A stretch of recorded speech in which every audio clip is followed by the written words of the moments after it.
Welcome back, everyone. Today's deep dive is going to be fascinating, I think.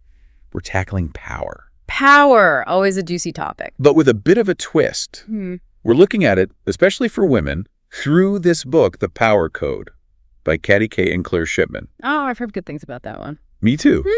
And it gets right into these questions we all think about, right? Like, why do women and men view power so differently? It's like we're speaking different languages sometimes. Yeah. And what hurdles are there that maybe we don't even see, holding women back, not just at work, but at home too? Fascinating. So can we actually make a new power code? One that works better for everyone, hopefully. Well, that's the million-dollar question, isn't it? Right from the start, this power to versus power over thing Kay and Shipman talk about really grabbed me. It's more than just words. It's about your whole approach. It gets to the core of how we define success and leadership. Exactly. So they're saying men, traditionally, it's been about power over others, like that zero-sum game. Oh, yeah, very much. Like Professor Laura Cray at UC Berkeley says. Oh, what's her take? For someone to win, someone else has to lose. That's ingrained in how lots of guys see competition. That whole king of the hill thing, right? You got it. But the book says women, they're drawn to power too. It's about achieving goals, using influence for good. Almost like they're trying to bring others up with them. A much more collaborative approach to leadership. Now, I love that idea, but how do you actually make that happen when the systems are all built on power over? That's what's so cool about the book. It goes beyond the theory. They show power too in action. Okay, give me an example. So there's this woman, Ndéye Lucie Cissé, a leader in Senegalese parliament. Oh, wow. She's all about practical stuff, getting electricity to maternity wards, proper sanitation in girls' schools. Not about grabbing power, but using what you have to help. Exactly. And you see it in the business world, too, with someone like Cint Marshall. Okay, remind me. Who's she? CEO of the Dallas Mavericks. She's got this thing called a culture of radical authenticity. I love that. So it's like, bring your whole self to work. Be who you are, personal life and all. Which goes against that whole leave your emotions at the door thing. Huge shift. But can you really be authentic and thrive in that cutthroat environment? That's what she's saying. It's not only possible, it's key to a happy, productive workplace. So she's turning those old ideas on their head. Like saying empathy isn't a weakness. It can make you a better leader, which then makes you think about the challenges women still face, even with these new ideas. In a system, like you said, that seems made for power over. The book calls it the checklist.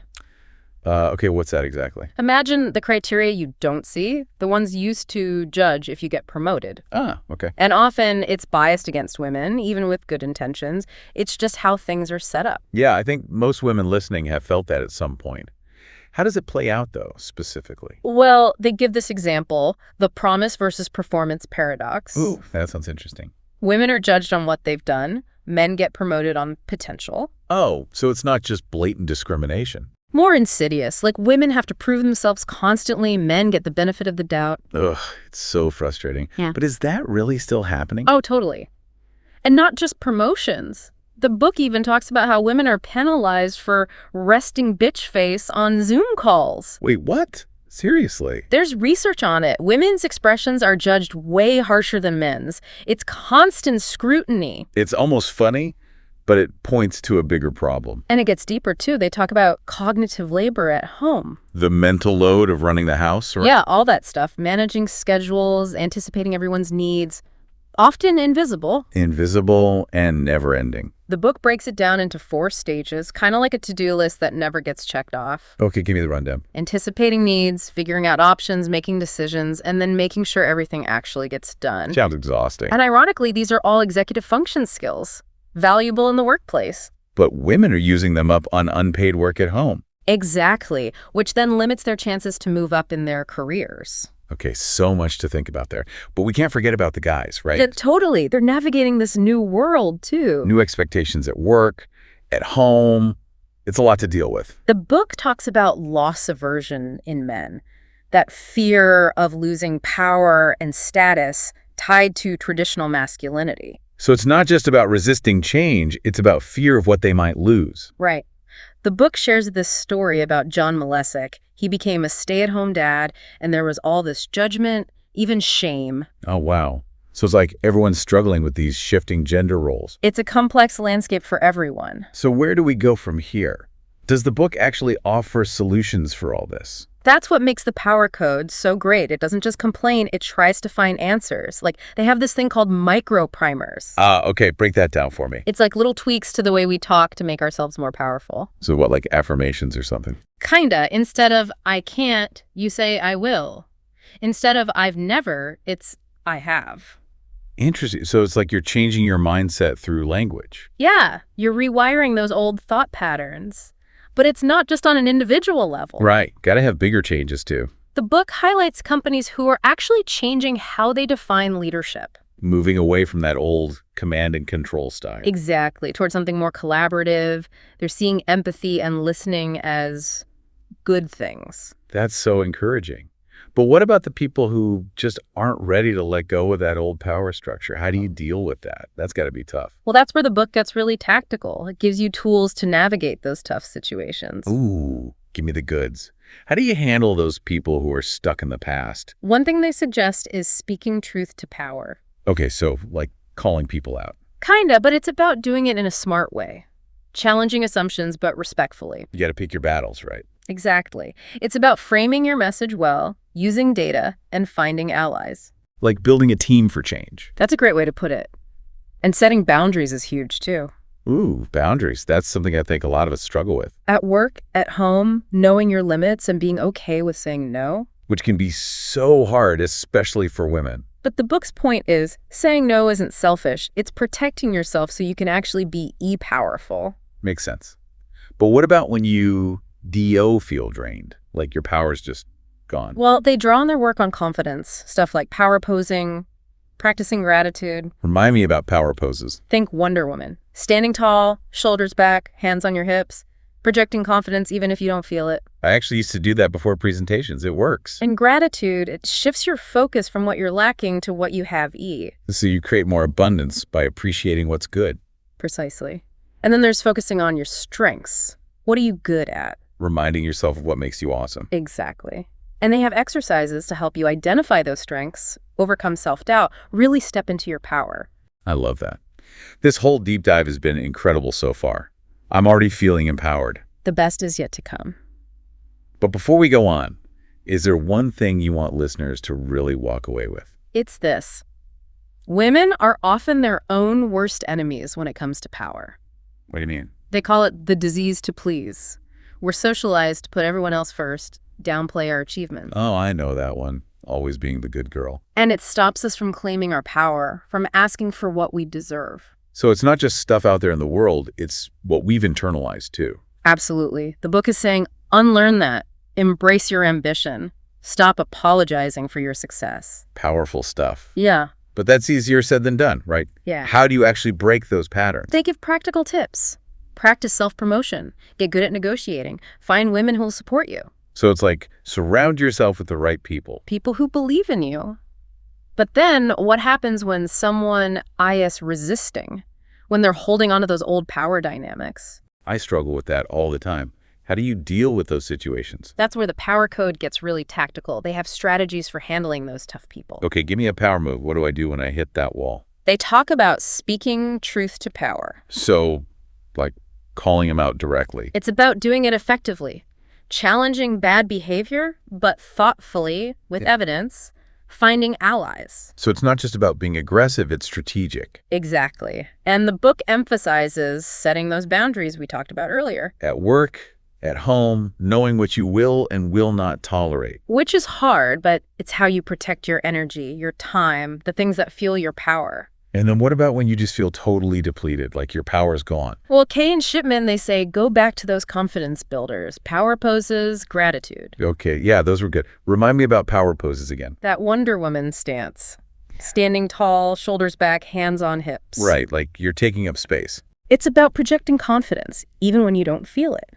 And gratitude, it's about shifting your focus. From what's missing to what you do have. It's about appreciating the good things, big or small. It helps you see your own power. And then there's focusing on your strengths. Exactly. Yeah. What are you good at? What are your unique talents? It's about celebrating your awesomeness. And the book gives you tools to help you do that, to identify your strengths, overcome self-doubt, and step into your power. This is all so powerful. I'm feeling so inspired already. Me too. But before we go any further, what's the one key takeaway you really want listeners to remember? It's that women are often their own worst enemies when it comes to power. Really? They call it the disease to please. The disease to please. I definitely had that. It's about being socialized to downplay our achievements, put others first. Always trying to be the good girl. And it stops us from asking for what we deserve, from stepping into leadership roles. So it's not just external barriers. It's also our own beliefs holding us back. The book says, break free from that. Embrace your ambition. That's so powerful. But how do you actually unlearn those patterns? They give practical tips for overcoming the disease to please. Things like practicing self-promotion, negotiating effectively. So learning those skills that we've been told aren't ladylike. Exactly. And finding a support network, women who will champion you. Surrounding yourself with people who believe in you. That makes so much sense. But what happens when you encounter resistance? When someone is clinging to those old power dynamics? Ugh, I struggle with that all the time. What do you do in those situations? That's where the power code gets really tactical. It gives you specific strategies for handling those difficult people, like Christine Lagarde, the former head of the European Central Bank. Ooh, tell me more about her. She's a great example of female leadership and her intruder strategy. An intruder strategy. I like the sound of that already. It's about disrupting the system, pushing for change. Yes. Disrupt the system. I'm all about that. She does stuff like keeping a list of qualified women on hand, so when someone says, oh, we can't find any women for this role, she can just hand them the list. That's brilliant. What else jumped out at you from the book? One of the most impactful points for me was the need to redefine success. Okay, now I'm really intrigued. How do they redefine success? It's about valuing contributions that are often made by women, both inside and outside the home, things that are often overlooked or undervalued. You mean things like caring for children Mhm. or maintaining relationships? Exactly. And it's not about saying women should do more of this work. It's about valuing it, recognizing it. So, shifting the paradigm, reframing the conversation about what's important, how do they suggest we do that? One of the key takeaways from the book is the importance of honest conversations. With our partners in our workplaces, it's about acknowledging those imbalances. It's about creating dialogue, fostering understanding, but change doesn't happen overnight, No, it's a process. and it can be daunting. But the book is full of examples of individuals and organizations who are embracing this new paradigm. Couples finding creative ways to balance work and family. Companies implementing flexible work arrangements. It gives me hope to hear about those who are actually making it work. It's happening. It's about coming together, supporting each other, and creating a more just, equitable, and fulfilling world. That's a vision I can get behind. And it's not just about women, it's about men too, right? Absolutely. The book encourages men to embrace a more expansive view of masculinity, one that includes qualities like empathy, vulnerability, and caregiving. It's about challenging those traditional ideas of what it means to be a man. And recognizing that those qualities are not weaknesses, they're strengths. This has been such an insightful conversation. I'm feeling so empowered and ready to take action. Me too. It's been a joy discussing the power code with you. But before we move on to part 2, anything else about the book that really stood out for you? One thing that really struck me was how strong those societal norms still are. Especially the one that says men should be the primary breadwinners. Seriously. You mean even in couples where the woman earns more? That's what the research suggests. They cite a study by Misty Hegnes, an economist at the U.S. Census Bureau. She found that in those couples, they're actually more likely to lie on the census form. Lie? Really? Why would they do that? It's fascinating, right? It suggests that even when the reality is different, we still have these deep-seated beliefs about gender roles and financial power. So even if it's subconscious, we're still perpetuating those old norms. And they can be hard to break free from. It's a process. It's about awareness. It's about challenging those unconscious biases. Okay, I'm definitely ready to hear more about how to do that. But for now, let's take a quick break, and then we'll pick up where we left off in part 2. That's good to me. Okay, so we were talking about those societal norms around income, all that pressure. Yeah. What do Kay and Shipman suggest for dealing with that, especially in relationships? Well, one big thing they talk about is redefining success on a personal level, not just focusing on career and money. So valuing those things that often fall on women, like Right. childcare, keeping up the home. Exactly. But it's not about women just doing more. It's about the whole system valuing those contributions. I get that, but how do you actually make that happen? It's easy to say, but in real life. Communication is key. They highlight couples who figured out how to balance things. So having those tough conversations about splitting responsibilities fairly, Yeah, recognizing each other's efforts, finding solutions that work for both people. moving beyond those old roles, that women's work idea. But what if someone's resistant to that? The book says don't be afraid to speak up. Call out those assumptions, even if it's uncomfortable. But not in an attacking way, right? No, it's about being assertive, but respectful. Having those conversations with empathy. And remembering that change takes time. It's a process, for sure. Challenging those ingrained patterns in ourselves and our relationships. So bringing it back to the power code, how do you rewrite the code on a bigger scale?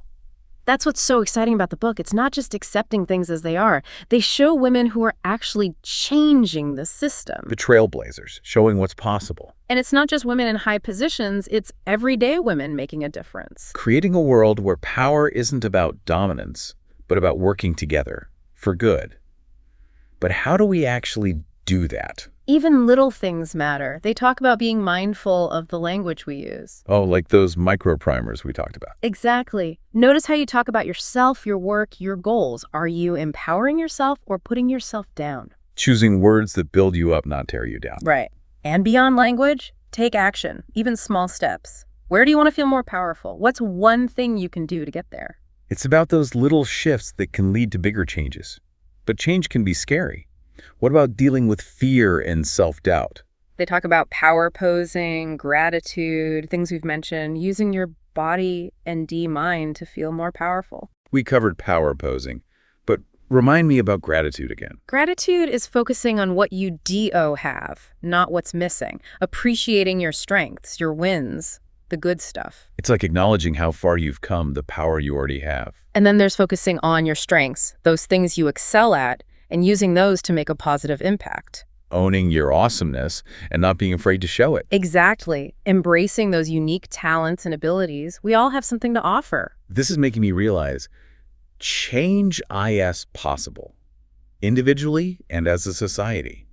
And it starts with recognizing the power we already have inside us.